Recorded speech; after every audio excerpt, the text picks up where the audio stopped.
Iran जौहरी हथियारों के ख्वाब देखना छोड़ दे वरना संगीन रद्दअमल के लिए तैयार रहे, ट्रंप का बयान। अमेरिकी सदर डोनाल्ड ट्रंप ने एक बार फिर धमकी देते हुए कहा है कि ईरान को जौहरी हथियारों का ख्वाब देखना छोड़ना होगा वरना संगीन रद्दअमल के लिए तैयार रहे। सदर ट्रंप ने ओवल ऑफिस में मीडिया से गुफ्तगू करते हुए कहा कि ईरान हमसे मुआहदा चाहता है, लेकिन कैसे करना है ये उसे मालूम नहीं। ईरान के मसले को हल कर दूंगा। अमेरिकी सदर डोनाल्ड ट्रंप का कहना था कि ईरान जौहरी हथियार हासिल नहीं कर सकता।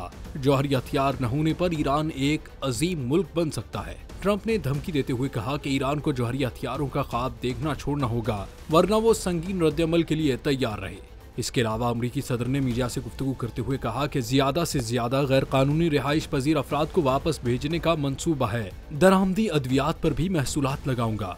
अद्वियात पर टैरिफ का निफाज ज्यादा दूर नहीं।